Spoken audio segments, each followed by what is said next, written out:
Welcome to our first breakfast event. Hoping this might fit your schedules a little better and give us an opportunity to get more of you here. My name is Dennis Shields, and I'm one of the partners here at Cush, and I'd like to introduce our team to you today. We have Ryan Chavarini, right there. Ryan, stand up, please. Good morning. Mike Curran. Good morning. And our fearless leader and founder, Vern Cushenberry. I think we have some interesting information for you today, and I'm going to turn this over to Vern and let him kick it off. Thanks. So this is our first breakfast event. We've done these for the last year and a half in the evenings, and we get a lot of feedback telling us that you might try a different time because the evenings are difficult for a lot of people to make it, and we generally get good feedback in the evening. The time works better in the morning for a lot of people. I don't know how well it works for me, so I welcome any of that feedback. We do these events just to share with other investors what we do, how we think, what we're invested in, our thoughts on the market, and we try to make them timely so that something that we're investing in today, we can share that idea and you can go execute that idea in your own portfolios today. And I think we have a pretty compelling opportunity in a genetics company called Myriad. But before I talk about Myriad, I want to share with you a few slides. The first is about our firm. We market ourselves as a research firm, and we market ourselves based on better research. It's what we enjoy. We really like to dig into the investment ideas that we come across and read the SEC filings and talk to the management team and competitors and any source that we can sit down with and have a conversation and learn more about where it is that we're sending our clients' capital. We try to do that, and it gives us a little bit of a competitive advantage, and that's evidenced by a Morningstar rating that we received earlier this year. They took a look at our performance and gave us their 4-star award, which is a big feather in our cap, and we're proud of that. We practice golden rule investing, which is just another way of saying that we're fully invested alongside of our clients. That's the simplest part of what we do, and we just think that it's the right way to manage money. That doesn't sound like a big differentiator probably to you, but if you're familiar with the way this industry works, it is a big differentiator, so I'm always sure to point it out and mention it. We're very conservative in the way that we manage money. The first rule is always to protect our clients' capital, and then the second goal is to grow it. We practice a biblically responsible approach, which doesn't make us the moral authority. This is just our effort to more fully integrate what we practice on Sundays with what we practice the rest of the week. And we seek to do business with like-minded investors, and that's really what these events are all about. If we can sit down with our clients and have a conversation about what's going on in the world and find out that we have a like-minded worldview, then we simply get paid to execute that strategy on behalf of our clients. So that's a little bit about who we are and how we think.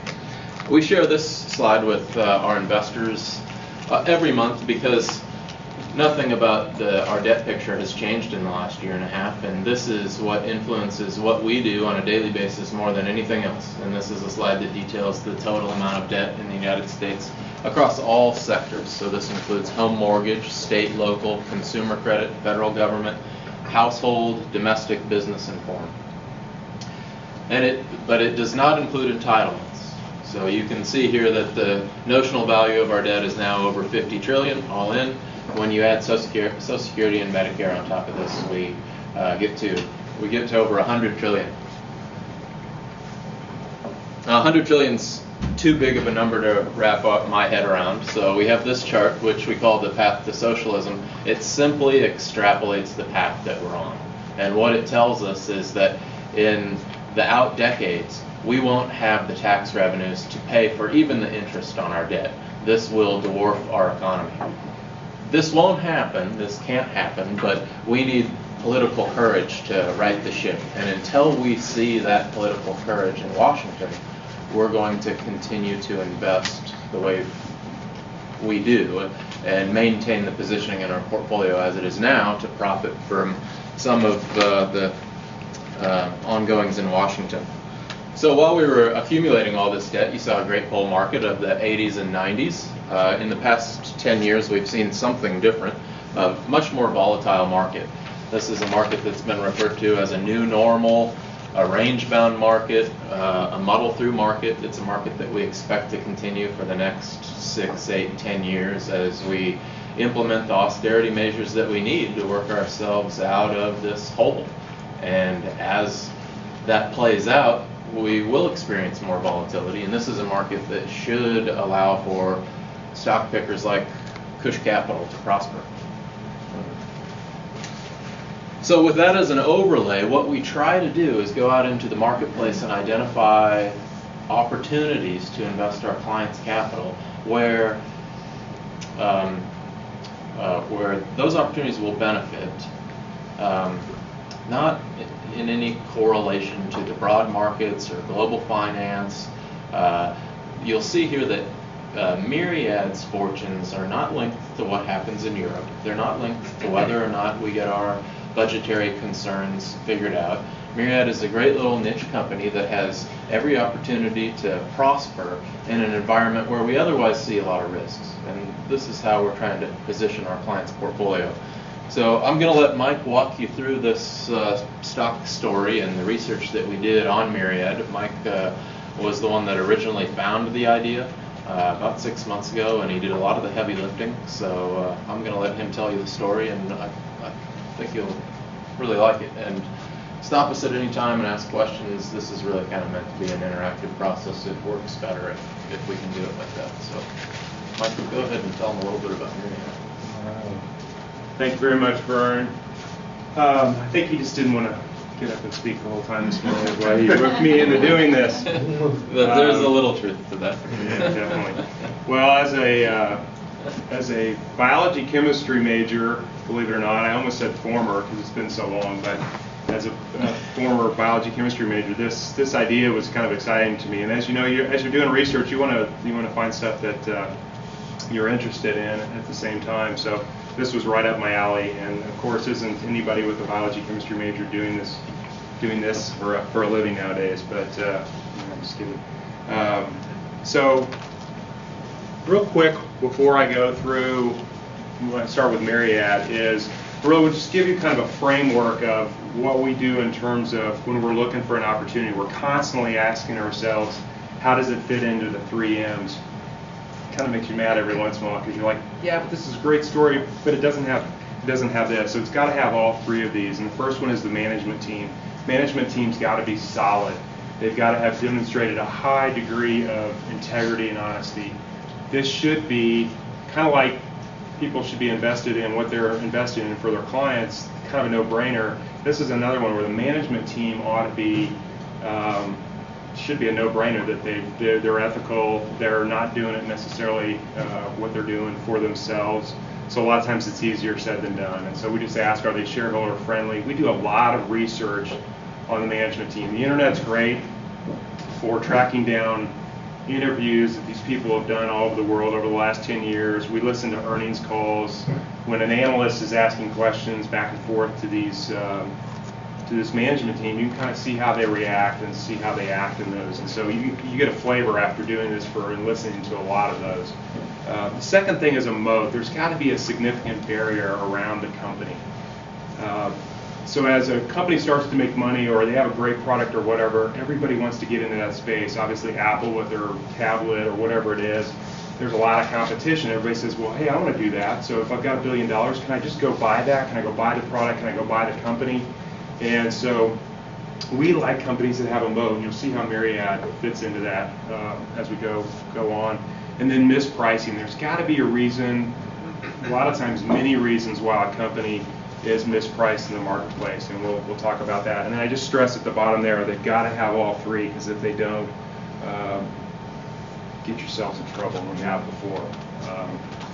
So first slide is kind of there's too many letters up there, and don't worry about it, but it's just kind of an overview. It's a very complicated thing it's a real simple company in a way, it's very complicated in another way, and so just kind of the nuts and bolts. It's a molecular diagnostics company, and they're a leader in their industry. They're actually a pioneer in their industry. They came up with this product without really having a market, and that's one of the reasons we'll talk about why it took them so long to start making money.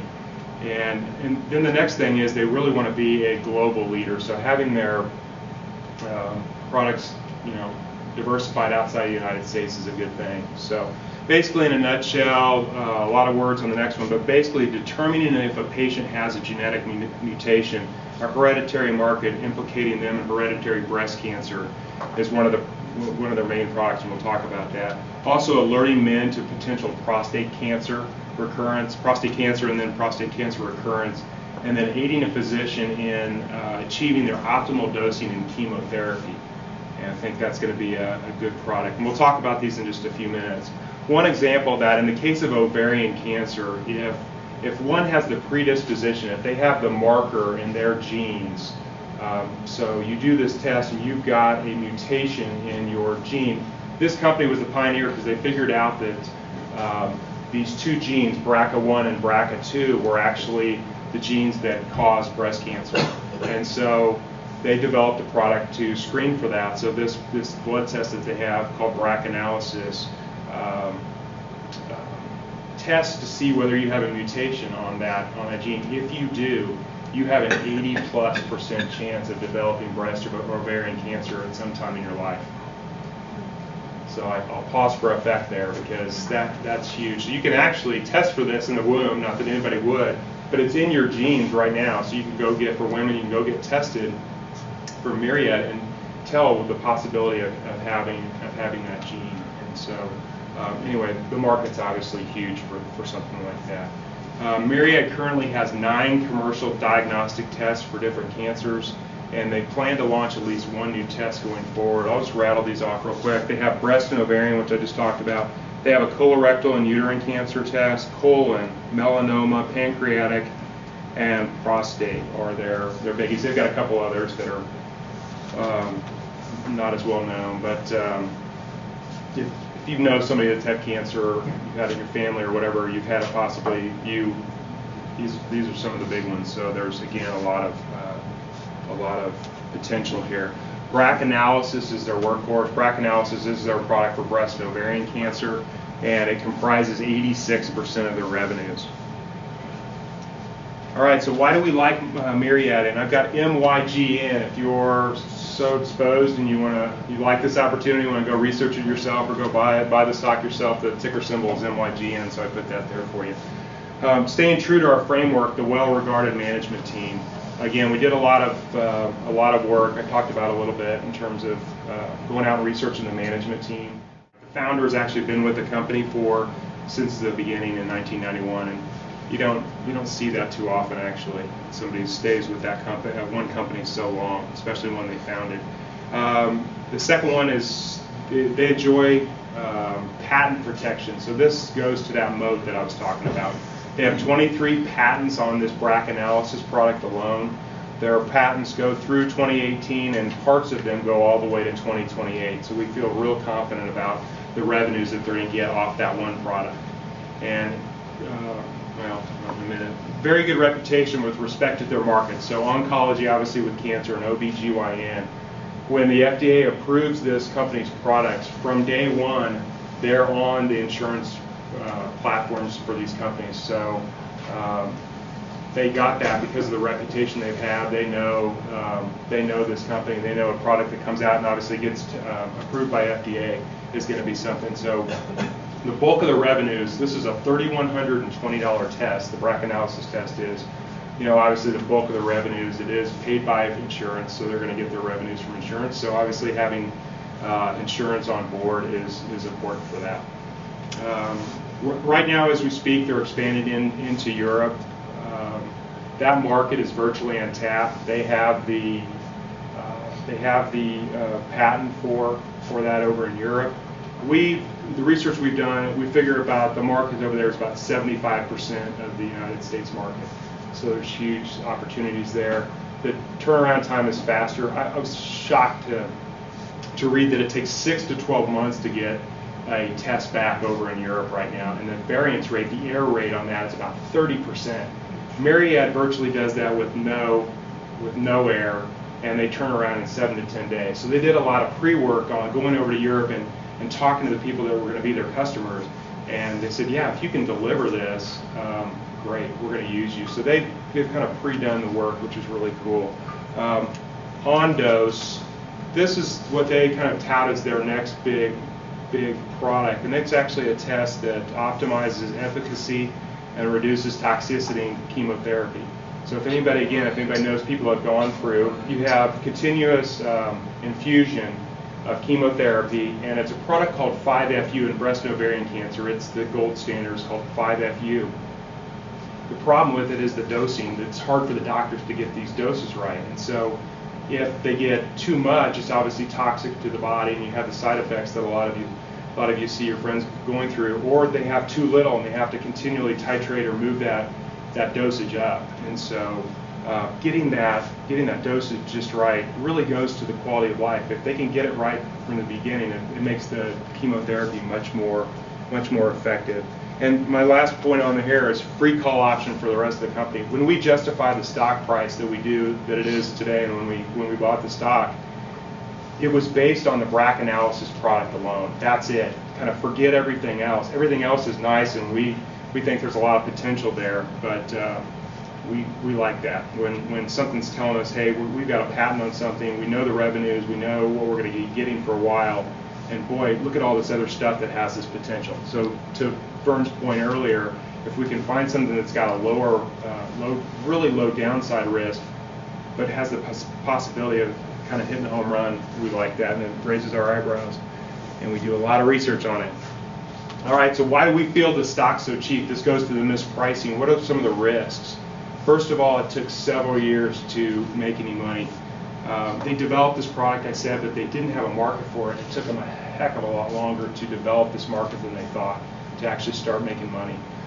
So you'll see a little snippet, just a 3-minute snippet of the founder, and I wanted you to hear from him the market opportunity. The guy's a doctor, he's an engineer, he's not a sales guy, so he's real dry, so you're listening to the guy. And I can imagine Wall Street analysts quarter after quarter, year after year, kind of getting weary of the story. And so that's one reason we think the stock's mispriced. Second is uncertainty. Uncertainty in Wall Street is bad. Uncertainty in our economy, all those kind of things cause a lot of angst, and there's a lot of angst around Obamacare. Is it going to be, what's it going to do? Is it going to get repealed? Just how is it going to affect us? And for them, it's their reimbursement regulation. They're already reimbursed by insurance, but we just don't know. So that could be a risk. The second one is one product comprises 86% of the revenues. I said earlier we like that. That's also a risk. Something could happen to that product. It's been out since 1991. It's got patent protection on it. We don't see it, but it's a risk. European instability, the stuff that's going on in Europe. Every day we're reading in the papers about Europe, the PIGS countries and all that, and so could it put a shadow over their expansion plans? Maybe. But to Vern's point again, it has nothing to do with that. It's not correlated to that. We're not waiting for financing for a certain thing that's happening because over Europe. So, and then the last thing is a rapidly changing field. This whole human genome sequencing project that's going on, things like that, the field's rapidly changing. So somebody could come up with a better mousetrap. This company's got the patent on the only way we know how to do it now, but somebody could come up with a better product, and that's a remote possibility, but still a risk. So the investment thesis, and I'll just stress again that the numbers that we came up to justify the stock were because of one product, and actually in one segment of the market. So I put on here it's a 50-time market opportunity for only one of their products. And the way we get that is, you'll hear Dr. Meldrum talk about this, is it's a $20 billion market. Their annual revenues right now for the last 12 months have been $388 million. If you do the math, that's a 51.5 times market. I don't know, have you had many market opportunities like that? I mean, ones we've researched, you rarely see something like that. No, I was just thinking as Mike was walking through the slide on risk that it can appear as though there's a lot of risk inside this company, but the opportunity is so enormous for a product that is so much in need, as evidenced by that statistic whereby if you have this gene, you have an 80% likelihood of contracting cancer. The demand for a product like that is incredible. And the market for a product like that is incredible. And they have patent protection through 2018 that protects all the revenues on that one product. So we've been able to justify an investment in the stock given just that very simple investment thesis. And that's what the CEO of the company is going to walk you through the demand case for just that product in this video. And then from an investment standpoint, everything else becomes gravy, for lack of a better term. So. 3 minutes long. I won't make you suffer too long. I'm just here with this Dr. Melton. He's actually being interviewed by a guy at a conference, and this guy sat down with him for, it must have been hours upon hours, because it was amazing to watch some of this video. This is an investment analyst, and he's just sitting down with Dr. Meldrum at this conference. He's asking him about this. So. Great segue to the present. As you said,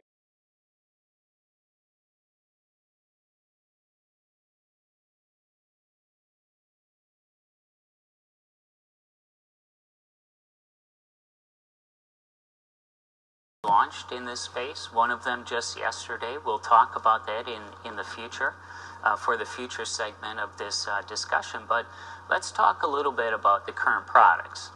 Your lead product, or your call it primary revenue driver, is BRCA-analysis. Could you share with us what BRCA-analysis does, and more importantly, what are kind of the different segments of the patient populations that BRCA-analysis serves? BRCA-analysis is a very exciting product based on Myriad's discovery of the two genes, BRCA1 and BRCA2, that are responsible for the vast majority of hereditary breast and ovarian cancer. So BRCA-analysis is used for women who have a family history of cancer to assess their risk of developing cancer later in life. Individuals who have mutations in either one of these genes have, instead of a 10% population risk, an 82% chance of developing breast cancer later in life. So this is very important in women with a family history of breast cancer, but who do not yet have breast cancer. And that is one of our two major market segments. Okay, so BRCA-analysis, to some people's opinion, is really serving a prevalence-based market. And some folks are concerned that you may saturate that market. We're not concerned about that at this point, because you have a fairly large market potential. But I think that it's somewhat difficult for folks to understand how to model that. So you shared some interesting data with us in your recent analyst meeting. Could you perhaps walk through the market potential for BRCA-analysis and how you get there? Absolutely, would be happy to. There are about 156 million women in the United States, and according to published studies, about 4% of those have an appropriate family history such that they would be at risk for hereditary breast cancer testing. So that represents about 6.5 million women in the United States. Obviously, it will take us time to penetrate that market, but the BRCA-analysis test, which sells for $3,120, that represents almost a $20 billion market value for that segment. It is a prevalence market. It's not an incidence market. So you have to make an assumption as to how quickly we can penetrate that market. We believe we can penetrate that market in 30 years or under. And so dividing 20 million by 30 years gives us over a $600 million annual market opportunity for just the BRCA-analysis product alone. I think 30 years is underselling your capabilities, frankly, since you've had some success there. But that being said, what do you think is the key, call it marketing initiative, that you can pursue to drive adoption of BRCA-analysis in its primary market?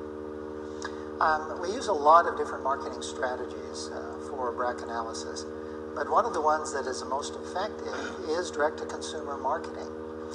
We use a direct-to-consumer marketing campaign based heavily on television advertising to create awareness among women who have a family history of breast cancer, so that they will go to their doctor and ask about genetic testing and whether or not they would be an appropriate candidate for a BRCA test.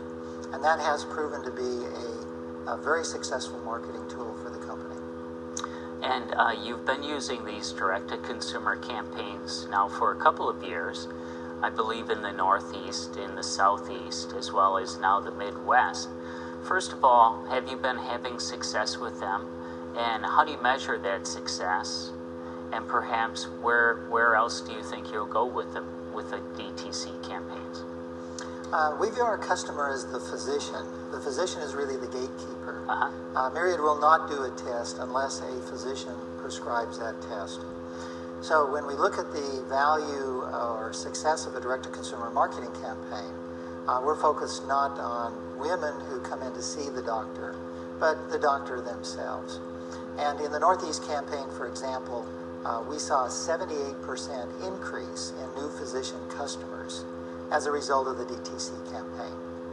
The DTC campaign creates awareness among women, but is really designed then to assist the physician and educate the physician as to why it's important to test these women. Because once you identify a woman who has this 82% risk of breast cancer, you can actually take action to prevent the disease in many of the women, or at least delay the onset of the disease so that they can survive the disease better. And the next regions that you are thinking about going with the DTC? Well, we've done a DTC campaign now in about half of the country, the Northeast, the South, and the Midwest. So the regions remaining for a direct-to-consumer campaign would be the West Coast, the Mid-Atlantic region, and the Great Lakes region.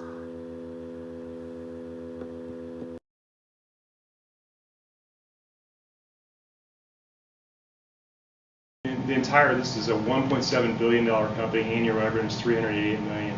So this one product has $600 million opportunity per year. And so again, it makes us pause and say, wow. So we've, Vern's got a discounted cash flow model. We plug all these numbers in, scrubbing numbers from the internet. Vern built this program, and it basically spits out what the worst case scenario is, where we should buy this stock, and then what the target price is. And the worst case scenario, and some of you have that in front of you, so they're out here on the thing. If you have any interest in reading that further, the Myriad Genetics, it'll say on there price target 22. Well, the stock price is right now. That's kind of a worst case scenario for us. And again, that has to go with that downside risk. What's our downside risk with this product? So, this has been a great story. I'm trying to think if I have anything else on there. The only thing, just to put a number. Well, I won't do that because it's a low beta stock. I mean, low risk stock. It's not correlated to the market. We really like that. It's got a great story. We started watching this stock when it was in mid-19, I think, around 20, around where it is today, really. And it kind of got away from us. It got up near 26, and our model was telling us to buy it under 1850, buy it under 18. We thought, that might be a while. We'll just put this on our watch list. And with the volatility over the summer, in July, it actually dipped down under 18, and we ended up buying the stock under 18. Very happy about that. And something that we think it can be in our portfolio for many years. We're not big traders, so we watch it very closely. And all that. So, but anyway, that's kind of the story. I don't know if anybody has any questions about it. Did you say it's at 22 right now? It was at 20 yesterday. About 20. About 20. Yeah. Yes. Something like that. So. Okay, I take this test and now I know that I have this gene. What do I do with it? Is it just now I know, or I mean, I'm not sure I understand. That'd be pretty discouraging. I know. There's got to be a happy ending here. That question's kind of, you may have an answer. That question's kind of like, so they're doing these whole, I mentioned it earlier, that whole gene sequencing. Right now, they spend billions of dollars figuring out how to do our genes in our body, our DNA. And okay, what do you do with it? And so we were kind of worried. We're talking about a rapidly changing field. These tests are predicted to go from right now they're about $10,000 to get your genome sequenced down to this guy's predicting $100 and within 5 or 7 years or something. that's like great, but what do you do with that? There's nothing to do with it. Ed, you have a... We have a friend who has a family history of breast cancer. Yes. And she signed up for radical mastectomy. But perhaps if she could take this test, she might not have to go through that procedure. And that's how doctors are using it today. If you can test, if you have a grandmother who has had breast cancer and a mom who has had breast cancer, then you're going to want to get this test very early on in your life. And if you find out that you do have the gene, then you're going to want to be extremely diligent about the follow-up breast exams and controlling your diet and visiting with your doctor to manage the potential onset of this. So as with so many other cancers, if you catch it early, you're so much better off. So if you know you have the gene, then the likelihood of catching it early and the likelihood of not having serious consequences from the cancer are all good things.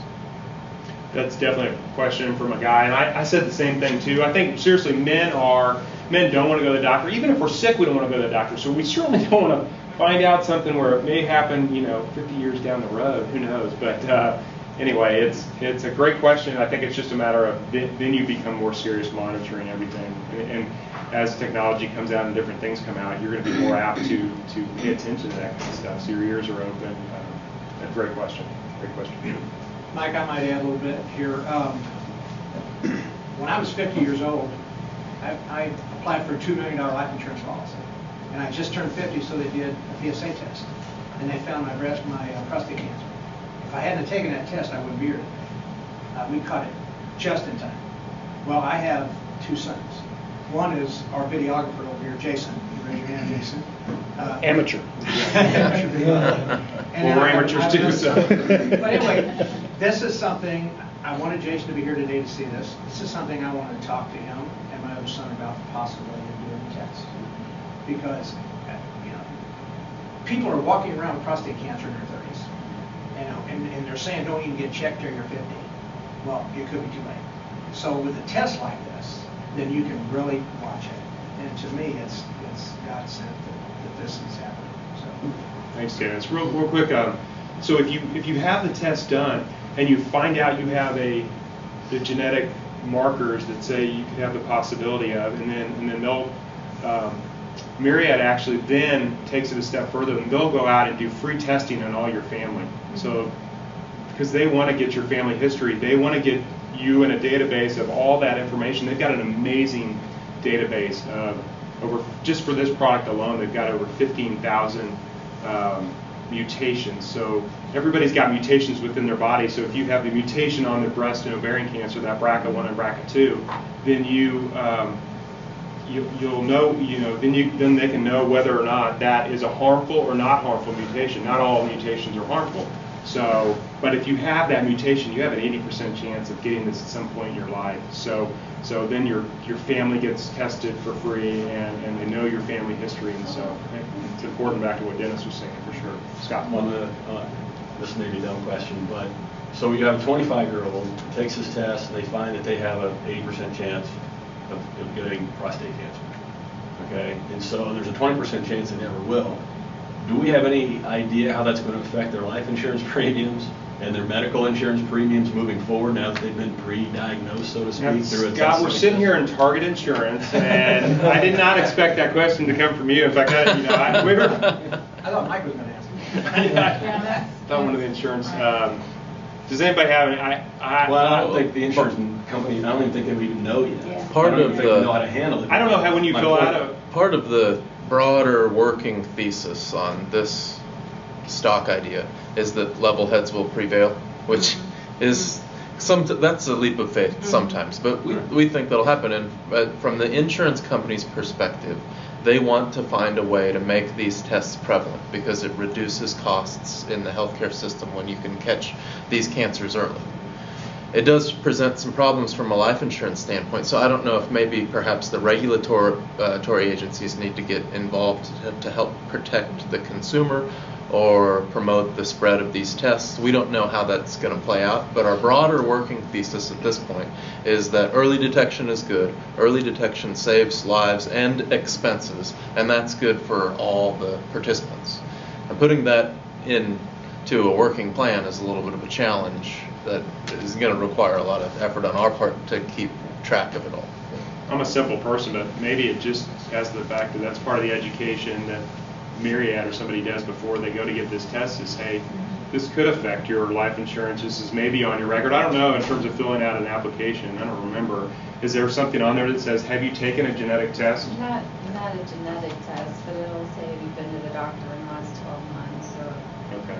So it would come up, but it'd just be good to review it before. Yeah, so maybe review your insurance before you I go guess to my do question would be this. that when people, knowing that, maybe shy away from actually even taking the test, saying, you know what, life's terminal anyway, I'm not gonna go. And if I have a history of it, if I have a history of it in my family, then I will walk through those particular steps, but I don't really wanna know. Buy your at life 25. insurance today. There you go. Scott, not So I don't know. to be Everybody's sexist here, different. because I'm the same way, and I said this earlier, is from I'm the not trying to research argue. we're doing, the guys don't want to know, the Yeah. women, the market for this is 156 million women in the United States. There's 4% of them have a hereditary marker for it. That's 6.5 million women. The whole thing's predicated on one segment of the market. And I said that very early on. That's what I'm talking about. Is one segment of the market. Men don't want to know. We could say no men are going to get tested. Don't want to get tested, whatever. And so this, again, our thesis is, from an investment standpoint, it's just on the women's side. The market opportunity is just on the women's side. For anybody that pays cash for the test, for any men that get it done, all those other things are gravy. So, not trying to argue. I'm just- great point, though. Great point. Absolutely. Ed. Got a bit of a different question. You've mentioned that the European Union is wide open. Obamacare could cut reimbursements in half. I didn't say half, but anyway. We know that you guys bought it at $18.50. What's your strategy for, you bought it and we understand how you did it. What's your strategy for coping with going forward to make a difference on your investor statements? How are you going to manage this? That's a question that we have to ask with every security that we have inside of our portfolio, and it deals with process. So when we put a security inside of our portfolio, then we kick off this ongoing monitoring process, and every day we get new information, and every day we assimilate that into our investment thesis, and that changes the intrinsic value of the company. And it's our job to compare that to where the stock market is trading on a daily basis, and decide whether or not we need to make a decision to take our profits or potentially sell out of a position. So as Myriad is able to execute on their strategy and work themselves into that $600 million annual market opportunity for BRCA1 and BRCA2, then we continue to hold the stock and adjust our price target for the stock. So next year we expect Myriad to be trading in the mid-20s. And if they're executing on their strategy, then they're also bringing to market the new tests for colon cancer and other types of cancer. Then all of a sudden the market opportunity for those tests grows from maybe $600 million a year to now their market opportunity is $1 billion a year. As that unfolds, our assessment of what Myriad's worth grows from $26 to $28 to $30 a share, and we continue to hold. Best case scenario, everything unfolds just like management expects, and we can hold Myriad from $20 to $30 to $40 to $50 a share over the next 5, 6, 7, 8 years. But that's a quarterly, almost daily process. So that's as long as they're executing their strategy well. Perhaps refining my question a little bit more, are there some external factors that would say, we need to buy more or we need to get out? So come November of next year, the first Tuesday of the night, is that potentially a trigger that says we don't care how well they're executing, but we don't know how that dynamic's going? Or something happens in the European Union? There are some factors that will influence how long we hold this, and they were on the risks that Mike laid out. Those are key to how we manage this position inside of our portfolio. So on an ongoing basis, we're monitoring the healthcare field and the legislation that could potentially affect the reimbursement rates on this test. We don't see anything on the horizon now that affects Myriad's ability to collect $3,000 per BRCA test, but that could change. So we have to monitor that. If something did change next week or next month, then we would need to be able to act nimbly and either put a stop loss under the positions in all of our clients' portfolios to protect our gains, or sell out of it immediately if the news was negative enough. I get an alert, I think, almost every day from Myriad. I'm on the alert to get any news about Myriad. So I'm constantly, that's one for sure. I get almost daily emails, so that's just something that we're monitoring it's a daily basis. Well, those issues are depressing the price already, aren't they? They are, yeah. Claude, you've had your hand up for a while, sorry. I've got 3 questions. Okay, let me write these down. When I heard the calculation for the 20 billion market size, yeah. I didn't hear that it was reflecting the fact that they give free tests to their clients' relatives. It sounds like that might, I don't know if there was an inconsistency there. Second is, my understanding that there's a lot of breast treatments on cancers that are going, that never would develop into cancer. There's some sort of growth there that would stagnate, but we're so aware of this and so looking for these things that we do surgery. It's not clear to me that this test would affect that very much, although I'm guessing that the 80%, the people whose chances rise up to 80%, are not likely to have the types of nodules that don't get worse. And then the third one is a general, going back to your 3 M's. Your first one was management, and I was wondering if you look at the form of their stock options. There's a lot of stock options out there that gives incentive to boost the price of the stock short term, that have a stagnant stock price rather than a dynamic strike point over time. And is that one of the things that you look at when you're determining your view of the management team? Yes, we look at stock ownership in the company. Is one of them. We have the options that are out there, so we are monitoring. I don't know if I'm simplistically answering your question. If you have any more to say about that.